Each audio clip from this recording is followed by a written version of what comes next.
Hello students, तो चलिए आज हम लोग शुरुआत करते हैं क्लास 10 के एक्सरसाइज 1.1 का क्वेश्चन नंबर 7, जो कि इस एक्सरसाइज का लास्ट क्वेश्चन है। और हमारा क्वेश्चन है, there is a circular path around a sports field. Sonia takes 18 meters to drive one round of the field while Ravi takes 12 minutes for the same. Suppose they both start at the same time or same point and go in the same direction, after how many minutes will they meet again at the starting point। तो इस question में हम लोग को क्या बोला गया है कि एक स्पोर्ट्स फील्ड है जो कि सर्कुलर पाथ का, मतलब वो उसका जो पाथ होगा वो सर्कल है। आगे क्या बोला गया है कि एक राउंड कंप्लीट करने के लिए सोनिया जो है वो 18 मिनट्स ले रही है, वहीं पर रवि जो है वो 12 मिनट्स ले रहा है। और हम लोग आगे बोला गया है कि मान लीजिए कि अगर रवि और सोनिया जो है सेम टाइम पे सेम पॉइंट से सेम डायरेक्शन में जा रहा है, तो कितने मिनट्स बाद वो दोनों एक दूसरे को मिल पाएंगे। तो देखिए, क्वेश्चन तो बहुत सिंपल सा है, लेकिन क्योंकि ये हमारे इस चैप्टर का पहला न्यूमेरिकल क्वेश्चन है तो हो सकता है थोड़ा डिफिकल्ट हो। तो इसको हम लोग सॉल्व कैसे करेंगे, सबसे पहले तो हम लोग फिगर से शुरुआत करते हैं। तो देखिए, हम लोग को क्या बोला गया है कि जो फील्ड है वो सर्कुलर है। तो मान लीजिए ये सर्कुलर फील्ड है। अब इसमें हम लोग को क्या बोला गया कि सोनिया जो है वो कितना मिनट ले रही है, तो 18 मिनट्स ले रही है कंप्लीट करने के लिए। और रवि जो है वो कितना मिनट ले रही है कंप्लीट करने के लिए, तो 12 मिनट्स ले रही है।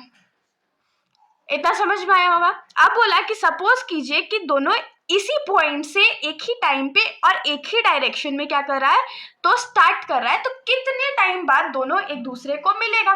तो इसको हम लोग कैसे करेंगे, तो इसमें हम लोग लिखेंगे time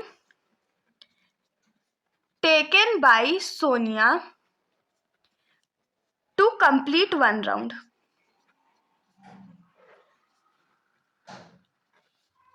is equals to 18 minute है। और दूसरा हमारा क्या है, तो time taken by Ravi to complete one round.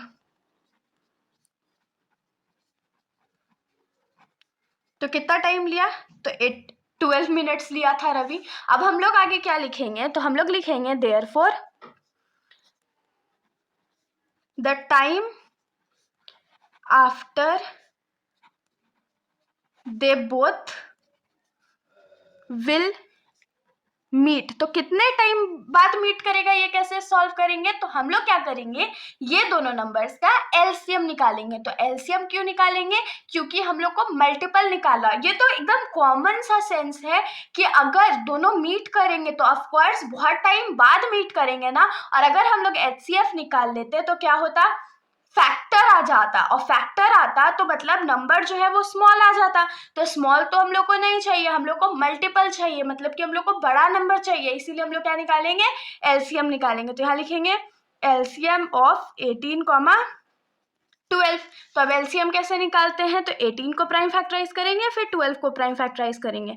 तो 2 के टेबल में 9 टाइम्स में, फिर 3 के टेबल में 3 टाइम्स में, और 12 के साथ 2 के टेबल में 6 टाइम्स में, फिर 2 के टेबल में 3 टाइम्स में। तो यहाँ पर हम लोग 18 को क्या लिख सकते हैं, तो 2 इंटू 3 का पावर 2, और 12 को क्या लिख सकते हैं, तो 2 का पावर 2 इंटू 3 का पावर 1। और एलसीएम हमारा क्या होता है, एलसीएम ऑफ 18, 12 क्या हो जाएगा, तो हाईएस्ट पावर को मल्टीप्लाई करते हैं। तो देखिए 2 जो है वो दोनों में आ रहा है और 3 जो है वो भी दोनों में आ रहा है। तो हाईएस्ट पावर मल्टीप्लाई करेंगे तो 2 का पावर 2 इंटू 3 का पावर 2। तो 2 का पावर 2 कितना होता है, 4 होता है, और 3 का पावर 2 कितना होता है, 9 होता है।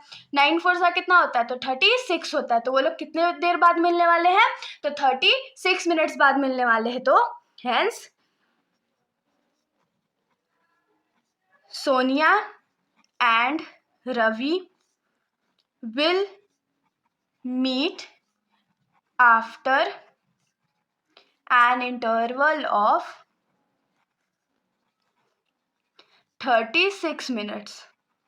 तो इसके साथ हमारा ये जो सॉल्यूशन है यहीं पर ख़त्म हो जाता है। अगर आप लोगों को कोई भी डाउट हो तो आप लोग कमेंट सेक्शन में पूछ सकते हैं, वरना अगर आप लोगों को वीडियो अच्छी लगी हो तो वीडियो को लाइक कर दीजिएगा और मेरे चैनल को बिना सब्सक्राइब किए कहीं मत जाइएगा। Thank you.